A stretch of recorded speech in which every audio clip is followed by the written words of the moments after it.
Hello, all my beasties. Welcome to the lair. Are you ready? It's time to talk triggers. So the first one we're going to cover is the single action revolver. This is kind of known as the cowboy gun. In order for one of these to fire, you need to pull the hammer back to the rear, and it locks in that position, and then you're going to pull the trigger, thus releasing the hammer. When it does this, it is going to strike the firing pin and set off your shot. With these kind of revolvers, you need to manually cock the hammer every single time. It's a little bit safer in some people's minds because a negligent discharge can be a little bit harder.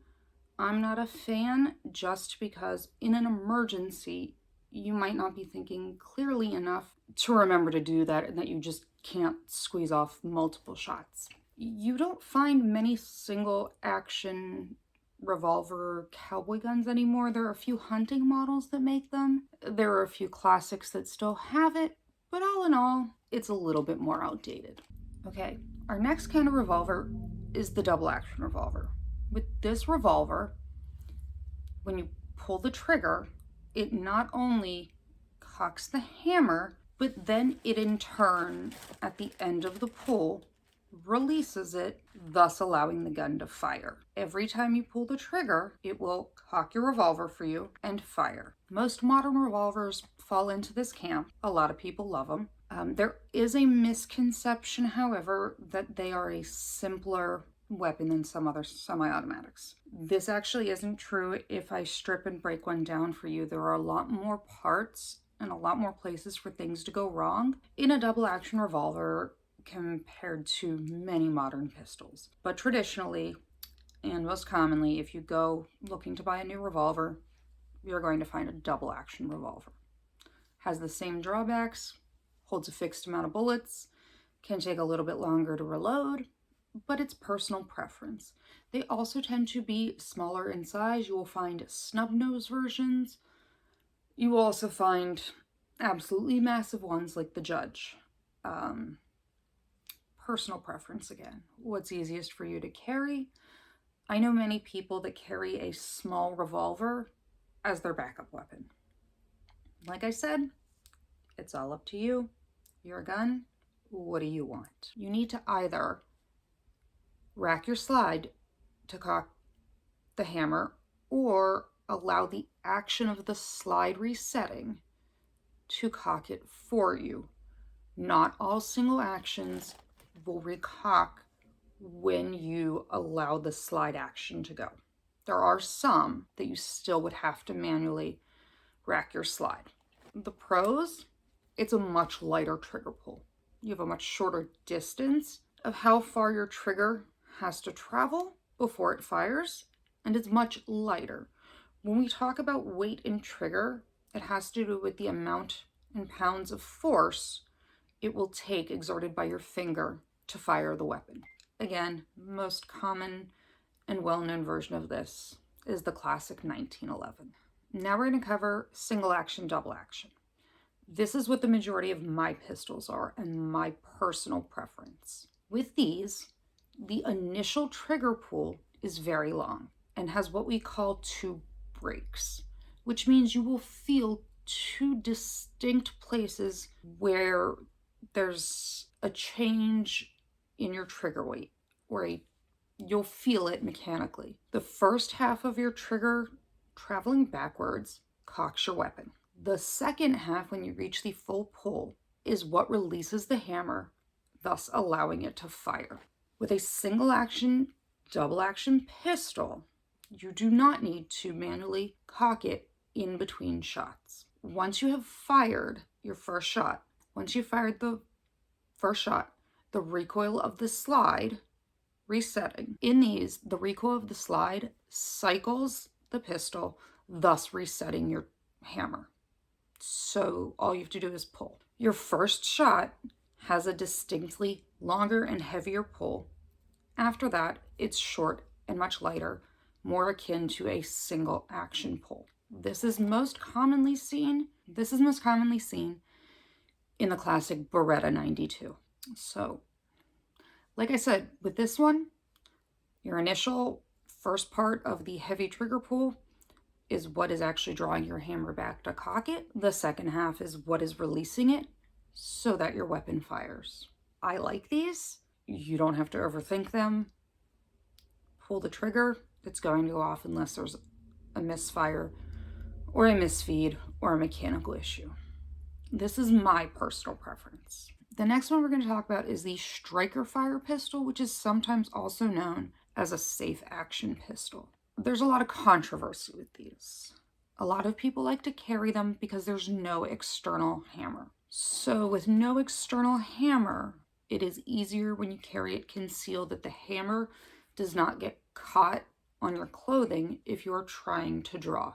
It gives you a little bit lower of a profile. In these, the loading and cycling of the slide initially cocks the pistol. After this, the trigger then releases the mechanism, allowing the striker to fall and fire the round. Then, after you fire the round, your action will cycle again, thus recocking the pistol. So, in a way, it's very similar to a double action, but you have no external hammer and you have something called a sear bar.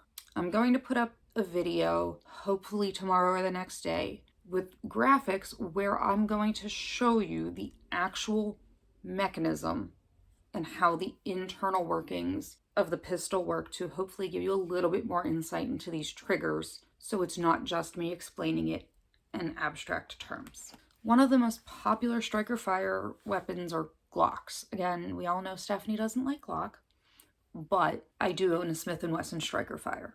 As a matter of fact, I own several striker fires. I do like them, and Glock did popularize it.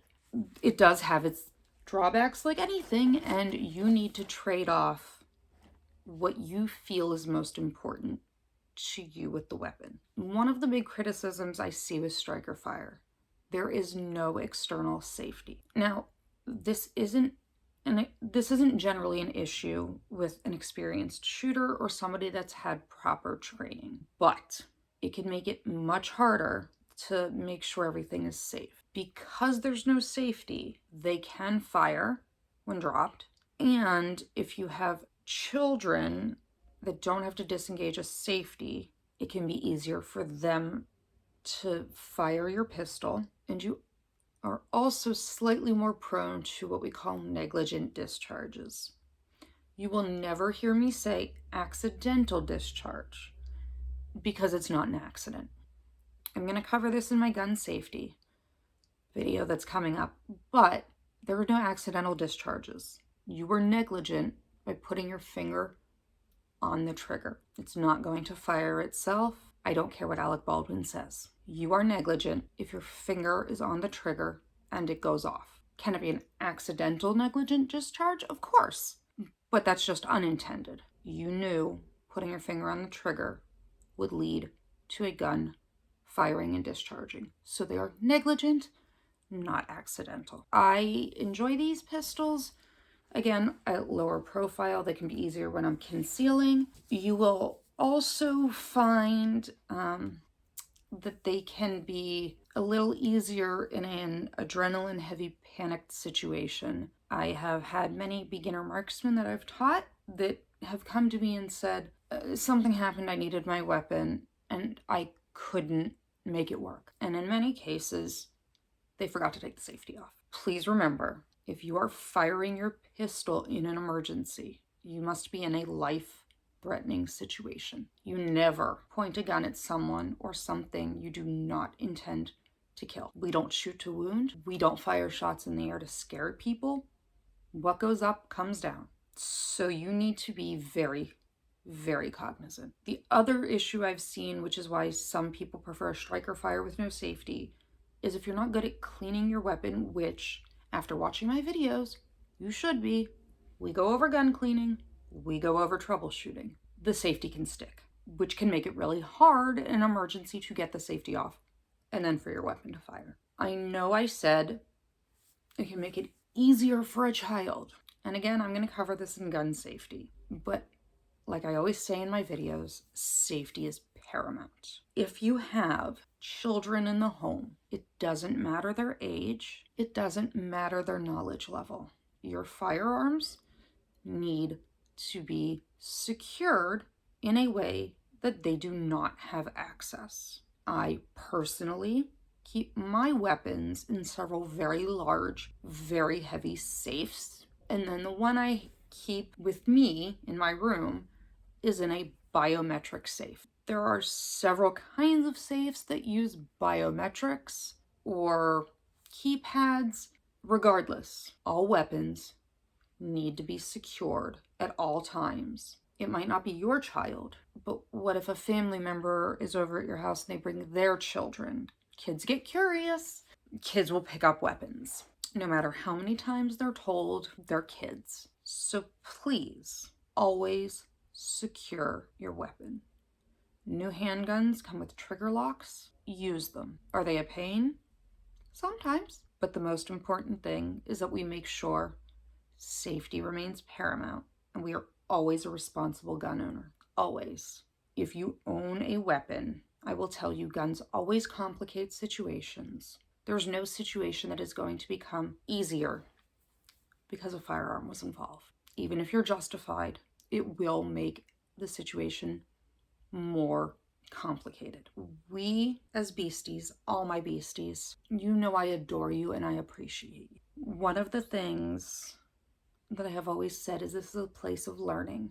It's a place to ask questions free of judgment, and it is a safe place to ask that. I am not by any means referring to the I need a safe space. We can't talk about difficult topics. I just mean you can ask questions without someone ridiculing you for being stupid. Many things can be avoided with education. So I never want one of my viewers to do anything that we have discussed and they ignore, and it leads to somebody losing their life or a horrible tragic accident. So, this being said, all my beasties, have a wonderful rest of your day. I will see you later this evening in the lair.